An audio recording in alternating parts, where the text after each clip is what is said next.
तो जय होम्योपैथी, जय हनीमैन। आज हम देखते हैं सिफिलाइनम।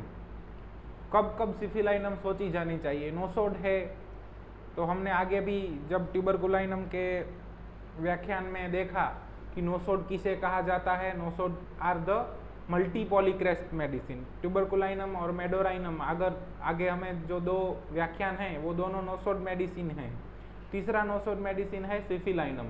तो कब कब सिफिलाइनम सोचना है, कब कब सिफिलाइनम दे सकते हैं, कौन कौन से इंडिकेशन मिलते हैं तो सिफिलाइनम प्रिस्क्राइब की जा सकती है।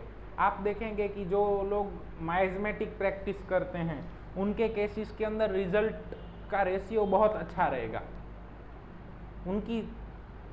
उनके कंपैरिजन में कि जो लोग माइजमेटिक प्रैक्टिस नहीं करते हैं। क्यों?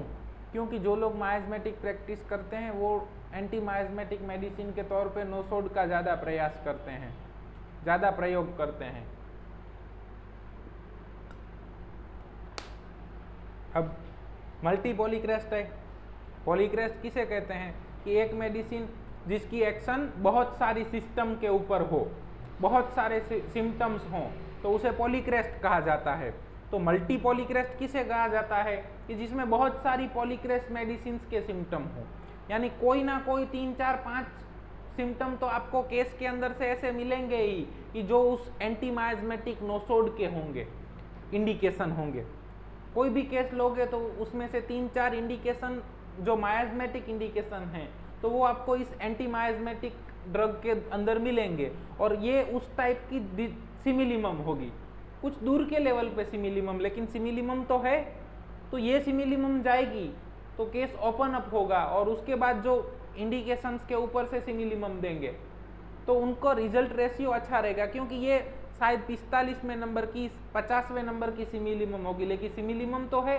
सिमिलिमम है उसका मतलब क्या हुआ कि वो कुछ ना कुछ तो रिलीफ देंगी, कुछ ना कुछ तो उसका जो डिसीज है वो कम होगा, उसका जो डिसीज एनर्जी है वो कम होगा। और आज दिन ब दिन सिफिलिस मायाजम के डिसीज बढ़ते जा रहे हैं। तो कौन कौन से इंडिकेशन हैं जो हमें सिफिलाइनम की ओर गाइड करते हैं। चिली, ठंड से दिक्कत बढ़ जाना, ठंड बर्दाश्त न हो पाना, इसको चिली कहा जाता है। सो अगर चिली मिलता है तो सिफिलाइनम सोचना है। जरूरी नहीं है कि हर सिफिलाइनम चिली मिले। थर्स्टी, चिली है, थर्स्टी भी है, प्यास बहुत ज्यादा लगती है, डॉक्टर साहब बार बार पानी पीने को जी करता है, पानी तो बहुत पीते हैं। और तीसरा मिलता है family history of syphilis. Syphilis का फैमिली हिस्ट्री मिलना, या तो पास्ट हिस्ट्री मिलता, खुद को सिफिलिस हो गया होता है और सप्रेस किया गया है। सिफिलिस का मतलब सिर्फ सिफिलिस किस चीज से होता है? There is difference between gonorrhoea and syphilis.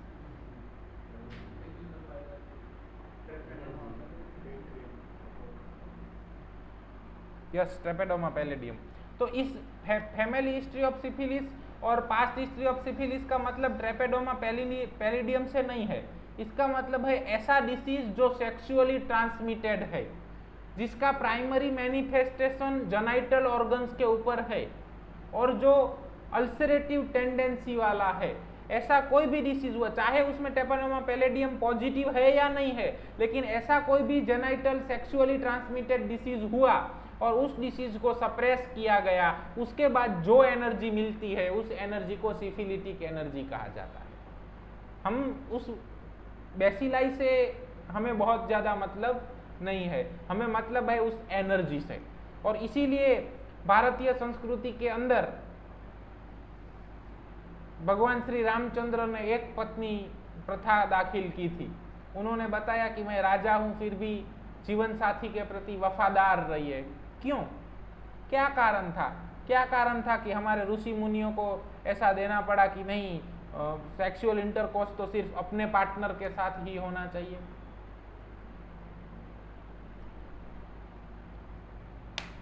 Sex is physical process और डायनामिक प्रोसेस।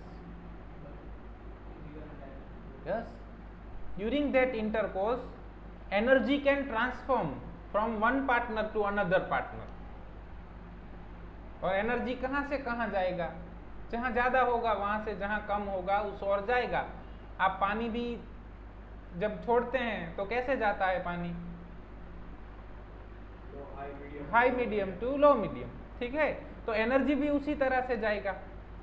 सो प्रोटेक्शंस हैं, वो सिर्फ वायरस और बैक्टीरिया को रोक सकते हैं। क्या वो एनर्जी को रोक सकते हैं?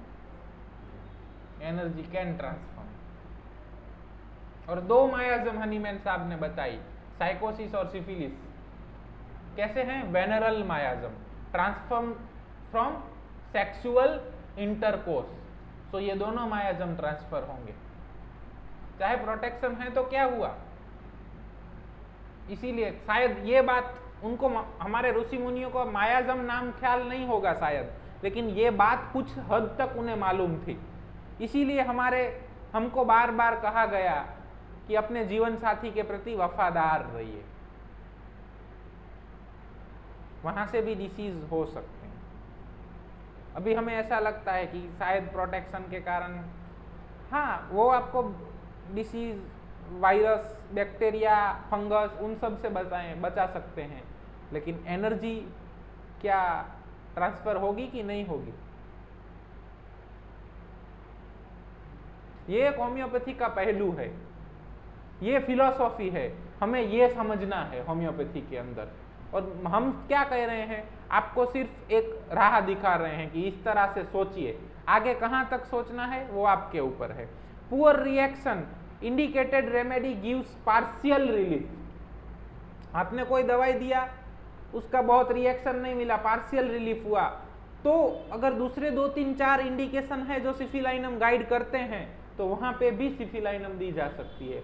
आपके पास कोई मरीज आए, अस्थमा का दिक्कत है, आपने कोई मेडिसिन दिया टोटालिटी बना के, चिली भी है, थस्ती भी है, और दूसरा नाइट एग्रावेशन मिला, तो आपने आर्सेनिक आल्ब सोचा, आर्सेनिक आल्ब दिया, थोड़ा बहुत कम हुआ, लेकिन उससे ज़्यादा फर्क नहीं पड़ रहा है, 2, 3, 4 पोटेंसी भी ट्राई कर ली आर्सेनिक आल्ब की, तो फिर आपको एक और इंडिकेशन ऐड हुआ ना, poor reaction indicated remedy gives partial relief.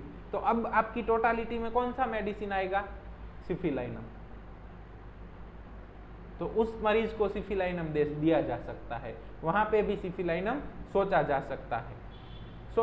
और दूसरा एक कॉन्सेप्ट है कि हम लोग हर डिसीज को मायाजम के अंदर क्लासिफाई करते हैं कि अस्थमा है तो ये फलाना मायाजम, रिंगवर्म है तो ये फलाना मायाजम। हम जब तक होम्योपैथी को समझते हैं तब तक ऐसा नहीं हो सकता है, क्योंकि हनीमैन साहब ने इंडिविजुअलाइजेशन के ऊपर बहुत जोर दिया है। So each and every time, each and every disease को मायाजम की तौर से इंडिविजुअलाइज्ड करना पड़ेगा। कई बार आपको अस्थमा साइकोटिक ओरिजिन में से भी मिलेगा। किस मेडिसिन में आता है साइकोटिक अस्थमा? नेट्रमसल। कई बार आपको अस्थमा सिफिलिटिक ओरिजिन से भी मिल सकता है, ट्यूबरकुलर ओरिजिन से भी मिल सकता है, और सोरिक ओरिजिन से भी मिल सकता है। अकॉर्डिंग टू इंडिकेशन उस केस के अंदर उस अस्थमा का मायाजम हमें डिफाइन करना पड़ेगा। There is no specific miasm for that condition known as asthma. ऐसा हम समझे हैं, शायद हम गलत हो सकते हैं, कुछ अलग आप समझे हो तो हमें समझाइएगा, हमें बहुत खुशी होगी। हम ऐसा समझे हैं कि किसी एक डिसीज को पकड़ के आप उसका मायाजम क्लासिफिकेशन नहीं किया जा सकता है। उस डिसीज ने किस तरह की सिम्टोमेटोलॉजी दी है, उसके मुताबिक उस फेज के अंदर, उस मरीज के अंदर, उस डिसीज के दौरान का मायाजम हम पता लगा सकते हैं। बात समझ रहे हैं?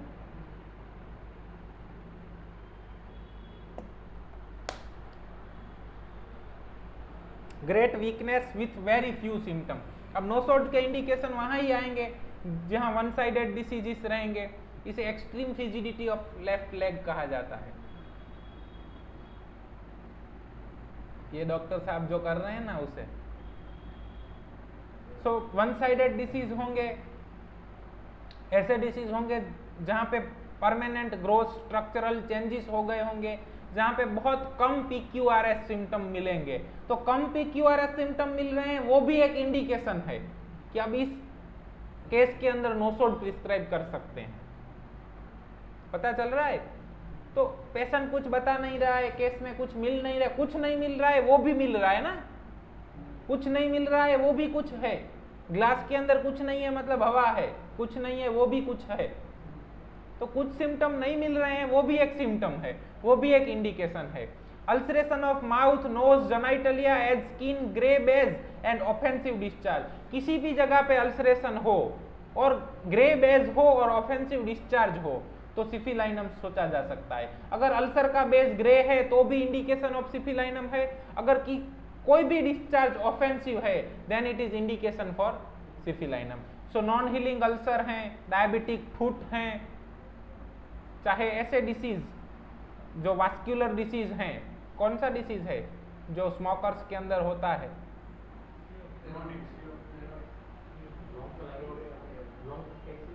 यस, और ऐसा वास्कुलर डिसीज है, यस, रेनॉल्ड्स डिसीज। तो ऐसे डिसीज कि वहां क्या होगा, अगर उस डिसीज के अंदर ऑफेंसिव डिस्चार्ज है, अगर वहां पे जो अल्सर हो रहा है वो ग्रे अल्सर है, तो डिसीज का नाम कुछ भी हो, मेडिसिन कैन बी सिफिलाइन। पता चल रहा है होम्योपैथी कहाँ दूसरी स्कूल ऑफ मेडिसिन से अलग है। सब लोग एक नाम के ऊपर जाते हैं कि इस डिसीज का डायग्नोसिस क्या है, होम्योपैथी सिम्टम्स के ऊपर जाता है कि इंडिकेशन वहां से मिलेंगे। All complaints come gradually and goes gradually. Night aggravation, कोई भी दिक्कत है रात को बढ़ जाती है देन इंडिकेशन ऑफ सिफिलाइनम। डॉक्टर साहब सिर दर्द होता है, रात को बहुत बढ़ जाता है, अगर इसको दूसरे तरीके से अगर इंटरप्रेट करें तो every complaint from sign to sunrise, natrum mur से उल्टा। नेट्रम म्यूर में क्या होता है, सनराइज टू सनसाइन, पूरा दिन बढ़ता है, जब इसमें दिक्कत पूरी रात बढ़ती है। तो अगर ये मिलता है तो भी सिफिलाइनम सोचा जा सकता है। As of hot water in the blood vessels, इतना हीट लगता है, इतना हॉट लगता है कि उसको लगता है कि मेरी वेसल्स के अंदर हॉट वाटर दौड़ रहा है। अगर कोल्ड वाटर दौड़ रहा है तो यस, वेरेट्रम आल्बम। सो इस तरह से आपको मेडिसिन याद होनी चाहिए। और हम बार बार कह रहे हैं कि इट इज अ जर्नी, साधना। पहले दिन जब आप कभी भी, जो भी माताएं बहनें होंगी उनको पता है पहले दिन रोटी गोल नहीं बनती है। उस चीज को बार बार किया जाए तभी वो चीज परफेक्ट तरीके से होती है। तो ये भी मेडिसिन आप बार बार पढ़ेंगे, बार बार देखेंगे, बार बार केसेस के अंदर देखेंगे, तब जाके ये आपके माइंड के अंदर घुल मिल जाएंगी, आपके डीएनए के अंदर भी मेडिसिन घुल मिल जाएंगी, और तब वो आपकी साधना फलीभूत होगी और आप वहां पे एक अच्छे होम्योपैथ के तौर पे प्रैक्टिस कर पाएंगे। कमाना कोई बड़ी बात नहीं है, दुनिया में जो भी जन्मा है वो खाना खा रहा है और कमा रहा है। कमाते तो सभी हैं, लेकिन भगवान सबको हीलिंग पावर नहीं देते हैं। आप लोग उन लोगों में से हैं, वो few peoples of the world जिनके पास हीलिंग पावर है। आपके गांव में से कितने लोग हैं, 1000, 1500, 2000, 5000, 10,000, लेकिन उनमें से कितने लोग डॉक्टर हैं, कितने लोग फिजिशियन हैं, और उनमें से भी कितने लोग होम्योपैथ हैं। The true healing art of the world, आपके पास वो चीज़ है। आप कुदरत भगवान के उन पीपल में से हो जिनको स्पेसिफिक ब्लेसिंग्स मिले हैं, और उन ब्लेसिंग्स का सही उपयोग करना चाहिए। हर बार हर चीज़ का जवाब सिर्फ पैसा या रुपया या संपत्ति नहीं होता है। Thick yellow greenish discharge, thick yellow greenish offensive discharge, अब चाहे वो अल्सर में से हो, चाहे टूथ में से हो, चाहे coryza thick yellow greenish offensive हो, चाहे स्पुटम बलगम थिक येलो ग्रीनिश ऑफेंसिव हो, चाहे जेनाइटल में से जो डिस्चार्ज आ रहा है वो थिक येलो ग्रीनिश डिस्चार्ज और ऑफेंसिव डिस्चार्ज हो, तो वहां पे सिफिलाइनम सोचा जाना चाहिए। एक ईयर ड्रम परफोरेशन का केस था, ear drum perforation since 20 years, और फैमिली हिस्ट्री में सिफिलिस मिला था, और उनका डिस्चार्ज कैसा था, thick greenish offensive discharge. Chilly patient थे, थर्स्टी थे, और कॉन्टेजियस डिसीज का बहुत भय लगता था कि अभी जो चल रहा है टाइम कि मुझे ये हो जाएगा, तो बहुत साफ सफाई रखते थे। बस इन 4 इंडिकेशन के ऊपर हमने उनको सिफिलाइनम का 1 डोज प्रिस्क्राइब किए थे। उसके बाद आज 4 महीने हो चुके हैं, वो डिस्चार्ज भी, ईयर ड्रम परफोरेशन था वो भी अच्छा हुआ, डिस्चार्ज अब नहीं आ रहा है, उनको जो सुनाई देने में दिक्कत थी वो भी अब कम हो रही है। सो 3, 4, 5 इंडिकेशन के ऊपर भी जो प्रिस्क्रिप्शन किया जाता है उसको भी होम्योपैथी कहते हैं, वो कुछ अलग नहीं है। Excessive flow of saliva run out from mouth during sleep. आपके पास ओसीडी का पेशेंट लेके आ जाते हैं कि डॉक्टर साहब पूरा दिन हाथ धोए रहते हैं, पूरा दिन हाथ धोए रहते हैं, आपको तो इसके अलावा और कुछ नहीं है, बस यही है, रात को सोते समय इसके मुंह में से बहुत सलाइवा निकलता है, पूरा तकिया गंदा हो जाता है, पेशेंट चिली है, आपका मेडिसिन कौन सा है? Syphilinum. You can start with syphilinum. तो ये भी होम्योपैथी है। Teeth decayed at edges of the gum, gum की एजिस के वहां से टीथ डिकेड होने लगते हैं, तो भी सिफिलाइनम सोचा जाना चाहिए। मरीज आके कुछ भी नहीं बोलता है, सिर्फ आप ओरल एग्जामिनेशन करते हैं, टीथ डीके मिला और गम के पास से टीथ डीके मिला, तो सिफिलाइनम सोचा जाना चाहिए। Chronic persisting recurrent complaint, continue depression, obstinate constipation, gnawing of bone pain lead to despair of recovery when they become chronic. कोई भी क्रॉनिक कंप्लेंट है, चाहे कॉन्स्टिपेशन है, चाहे डिप्रेशन है, चाहे बोन पेन है, और मरीज को डिस्पेयर ऑफ रिकवरी है कि डॉक्टर साहब बहुत सालों से चल रहा है, मुझे लग रहा है कि अब ये अच्छा नहीं होगा, आपके पास कोई ये दवा है कि ये जो अच्छा हो पाए? मुझे तो नहीं लग रहा है अब मैं अच्छा हो जाऊंगा, और क्रॉनिक कंप्लेंट है, तो तब भी सिफिलाइनम सोचा जाना चाहिए। Fissured cracked long longitudinal crack on the टंग,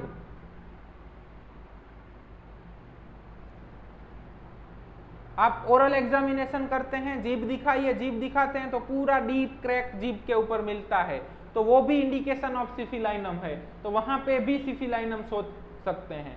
अब आप कहते हैं कि डॉक्टर साहब मरीज बोलते नहीं हैं, बुलाने की जरूरत भी कहाँ है, आप एग्जामिनेशन तो कीजिए, एग्जामिनेशन में से भी इंडिकेशन निकलते हैं। तो ये भी एक होम्योपैथी है कि जहां पे आपको कुछ बोलने की, बुलाने की जरूरत नहीं पड़ती है। Extreme emaciation of the entire body, बहुत सडन वेट लॉस हो जाता है, इमेसिएशन हो जाता है, तो वहां पे भी सिफिलाइनम सोचा जा सकता है। चाहे वो हाइपरथायरॉयडिज्म हो सकता है, चाहे डायबिटीज, चाहे ट्यूबरकुलोसिस।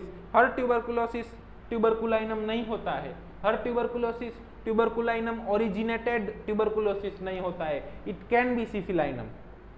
एक्सट्रीम वेट लॉस हुआ, नाइट एग्रावेशन है, चिली है, थर्स्टी है, और उसको पास्ट हिस्ट्री में सिफिलिस सप्रेस किया गया है, तो वो ट्यूबरकुलोसिस के अंदर भी सिफिलाइनम प्रिस्क्राइब किया जा सकता है।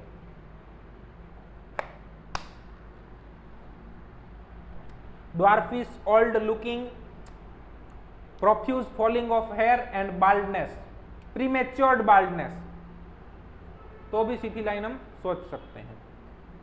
Apatite, craves alcohol, so any type of substance abuse, व्यसन है, किसी चीज के बिना रहा ही नहीं जा रहा है, बहुत तलब लगती है, हमारे यहाँ कहते हैं तलब लागिच है, किसी चीज को खाने या पीने की तलब लगती है, तो उस तलब में भी सिफिलाइनम सोचा जा सकता है। अगर आपके पास सब्सटेंस एब्यूज के केस हैं और उनको डिसकंटिन्यू करवाना है सब्सटेंस एब्यूज, तो वहां पे भी सिफिलाइनम सोच सकते हैं। चाहे अल्कोहलिक पेशेंट है, चिली है, थर्स्टी है, और continue long chronic liver affection वहां पे देखने को मिले हैं, तो 3 इंडिकेशन के ऊपर वहां पे भी सिफिलाइनम प्रिस्क्राइब किया जा सकता है। परवर्टेड एपेटाइट है, कुछ ऐसी चीजें खाने को मन करेगा जो चीजें खाने के लिए होती ही नहीं है, कभी खाने को मन करेगा, कभी नहीं करेगा, थोड़ा खाएंगा कभी पेट भर जाएगा, कभी बहुत खाएंगा तो भी नहीं भरेगा, परवर्टेड एपेटाइट है। नो डिजायर टू इट, कभी कभी खाने का भी मन नहीं होता है। Aversion to all food, aversion to meat, ये इनमें से भी कुछ मिले तो वहां पे भी सिफिलाइनम सोचा जा सकता है। Element from damp weather, damp weather में रहने से कोई दिक्कतें शुरू होती है तो वहां पे सिफिलाइनम सोच सकते हैं। अब आपके पास मरीज आए हैं, बोलते हैं डॉक्टर साहब सूरत से आए हैं और नी पेन हो रहा है, बहुत सालों से नी पेन है, रात को दर्द बहुत बढ़ जाता है, और चिली मरीज हैं, तो वहां पे भी सिफिलाइनम सोचा जा सकता है। हर बार पेन देख के सिर्फ मेडोराइनम नहीं सोचना है। पता चल रहा है क्यों सूरत का एग्जाम्पल लिया? सूरत के अंदर क्या है? सीसो है ना, तो वहां पे डैम्प वेदर रहेगा। पेशेंट कच्छ में से आता है, मांडवी, मुंद्रा, कंडला, तो वो सब एरियाज कैसे हैं? सीसो वाले, तो वो कैसा वेदर रहेगा? वहां पे डैम्प वेदर ही रहने वाला है। पेशेंट ऐसा है जो फिशिंग का काम करता है, समुद्र के अंदर जाता है, तो वो भी डैम्प वेदर ही रहेगा। अगर कहीं पे माइनिंग में काम करते हैं, जमीन के नीचे जाके काम करना है, तो वहां पे भी डैम्प वेदर रहेगा। तो ऐसे मजदूर, ऐसे लोग, ऐसे इंजीनियर, ऐसे कोई भी लोग, इसीलिए occupation is very important in case taking. ऐसे लोग अगर दवाई के लिए आते हैं डैम्प वेदर में, आपको इंटरप्रेट करने पड़ेगा, पैसा नहीं मिलेगा। डॉक्टर साहब I am from Surat and Surat is situated at the damp area, ऐसा तो नहीं होगा ना, तो वो आपको करना है, ठीक है। Thunderstorm, syphilitic inheritance, Sankey treated by local means and suppression leading to throat and skin trouble। Family history में या पास्ट हिस्ट्री में कहीं भी सिफिलिटिक ट्रेड हो। अब सिफिलिटिक इनहेरिटेंस का मतलब यहाँ पे सिर्फ उस बैक्टीरिया का नाम नहीं है। कौन सा बैक्टीरिया? ट्रेपेडोमा पैलिडी। तो सिफिलिस इनहेरिटेंस के लिए आपको हनीमैन का क्रॉनिक डिसीज पढ़ना है।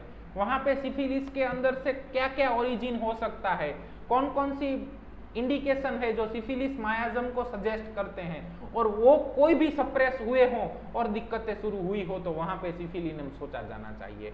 हेरिडिटरी टेंडेंसी टू अल्कोहलिज्म और सिफिलिटिक ट्रेट, सिफिलिटिक ट्रेट का यही मतलब है कि सिफिलिटिक इंडिकेशन वाले कोई भी डिसीजों का सप्रेशन हुआ हो तो वो सिफिलिटिक ट्रेड ही है, सिर्फ उस यूरोजेनाइटल ऑर्गन पे होने वाले डिसीज का नाम नहीं है, वो सिफिलिस डिसीज है। और सिफिलिटिक ट्रेड का मतलब है सिफिलिटिक मायाजम के दौरान होने वाले सारे रोग।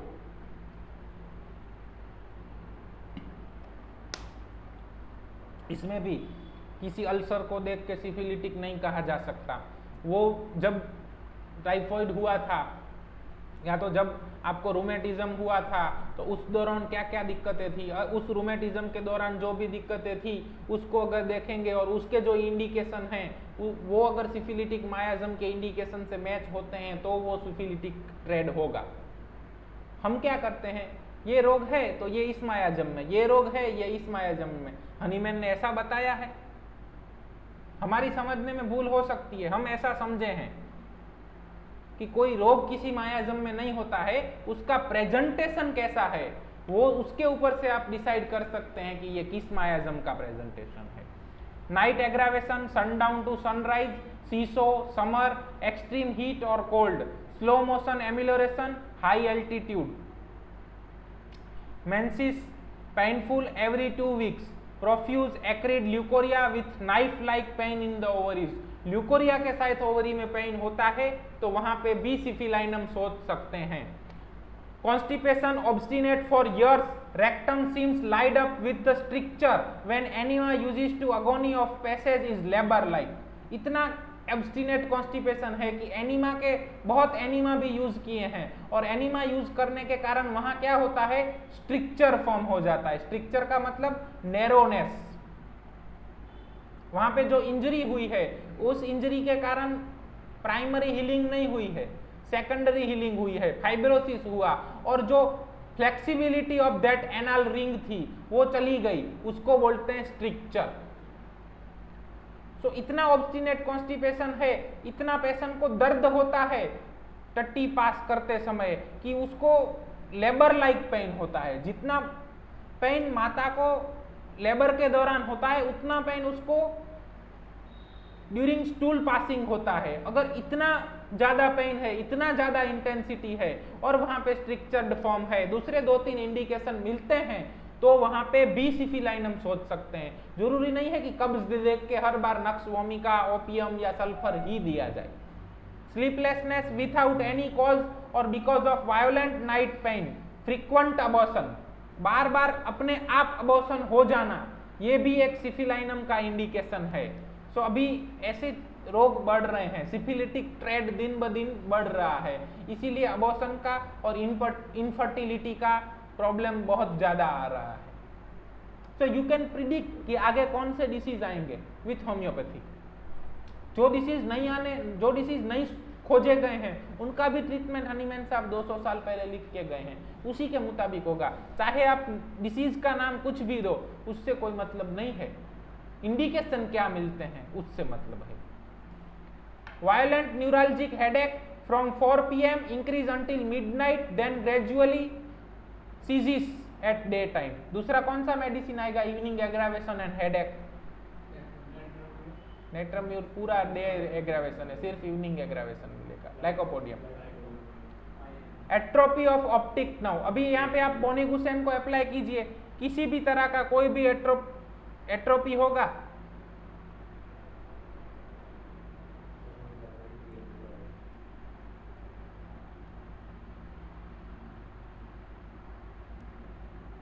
तो वहां पे भी सिफिलाइनम सोचा जा सकता है। Ulcer on cornea, caries of the mastoid of the nasal bone, nose depressed, kidney region painful, aggravation after urination. ये बहुत की नोट है।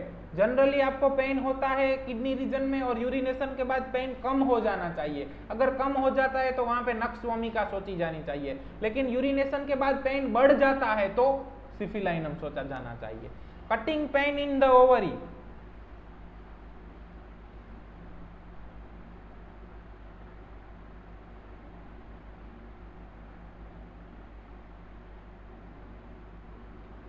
cutting pain in the ovary during coitus and at the moment of the orgasm। अब आप family physician हैं तो ऐसी दिक्कतें होंगी। आप अपने यहाँ पे कितने ऐसे डॉक्टर अवेलेबल हैं जो सेक्सुअल काउंसलर हैं और सेक्सोलॉजिस्ट कहा जाता है, तो इस तरह की दिक्कतें के लिए वो किसके पास जाएंगे? मरीज आपके पास ही आएंगे। तो वहां पे भी सिफिलाइनम सोचा जाना चाहिए। Large soft pulse, pain from base of the apex of the heart as if hot water flowing in the veins, अगर कोल्ड वाटर है तो veratrum. Pain in cockings with sensation as it is swollen worse during sitting, leg severe pain of long bone, aggravation at night, अगर sciatica है, back pain होता है, last जो भी वहां पे कमर का भाग है जहाँ पे जहाँ पे बोलते हैं कि जहाँ पे कमर खत्म होती है उस जगह पे अगर दर्द रहता है, रात को दर्द बढ़ जाता है, तो वहां पे भी सिफिलाइनम सोचा जाना चाहिए। साइटिका है और रात को बढ़ जाता है, चिली पेशेंट है और एट्रोपी ऑफ नर्व्स हो चुका है, तो वहां पे भी सिफिलाइनम सोचा जाना चाहिए। Rheumatic stiffness of all joint, sciatica, tearing pain in the hip and thigh, night aggravation, rheumatism of shoulder joint at incretion of deltoid muscles, aggravation rising arm laterally, insertion of deltoid muscles। कितना specificity है homeopathy में कि जहां पे deltoid muscle insertion होता है उसी जगह पे पेन करता है और लेटरली राइज करने पे पेन होता है, तो वहां पे भी सिफिलाइनम सोचा जा सकता है। अब आपका favourite portion, mind. Deep destructive chronic process, aggravation at night. Destructive बच्चा है, उस बच्चे को कुछ भी ला के देते हैं, पूरा खोल बोल के तोड़ फोड़ के निकाल के रख देगा। अगर किसी के घर पे जाता है तो फूलदानी को लेके तोड़ देगा, अगर वहां पे मछलियां हैं तो मछलियों को परेशान करेगा, जो भी उसके हाथ में आया वो तोड़ देगा, पेंसिल होगा तो ऐसे मुंह में डाल के तोड़ देगा, नेल बाइटिंग भी कर सकता है, बाइट करता है आपको, तो सब डिस्ट्रक्टिवनेस में ही आएगा। जरूरी नहीं है वो बच्चा ही हो, बड़ा भी हो सकता है, तो वहां पे भी सिफिलाइनम सोचना है। Fear of insanity and despair of recovery, अब बहुत क्रॉनिक डीप सीटेड कंप्लेंट्स हैं तो उसको डिस्पेयर ऑफ रिकवरी होगा, डॉक्टर साहब नहीं अब हमें नहीं लगता है कि अच्छा होगा। फियर ऑफ सफरिंग, होपलेसनेस, कुछ होप ही नहीं बचा है, फियर ऑफ सफरिंग, डॉक्टर साहब दर्द बढ़ तो नहीं जाएगा ना, मुझे बढ़ तो नहीं जाएगा ना, मेरे को दर्द तो नहीं होगा ना, इस तरह से अगर मरीज आपको बार बार बोलता है तो फियर ऑफ सफरिंग लिया जा सकता है।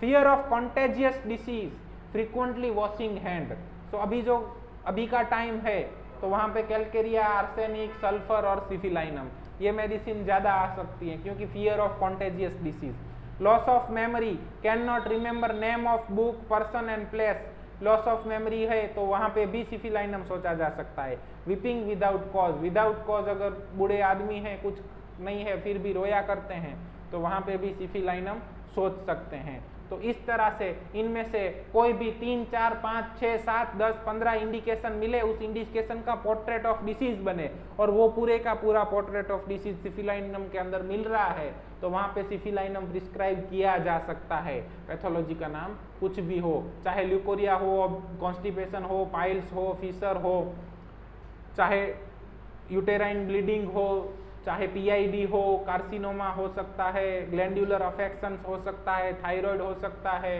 डायबिटीज भी हो सकता है, कुछ भी हो, चाहे पेशेंट एंटीनेटल केयर में भी हो सकता है, चाहे रिकरेंट टेंडेंसी टू अबॉर्शन भी हो सकता है, सब में अगर 3 4 5 इंडिकेशन मिले तो सिफिलाइनम प्रिस्क्राइब किया जा सकता है। सिफिलाइनम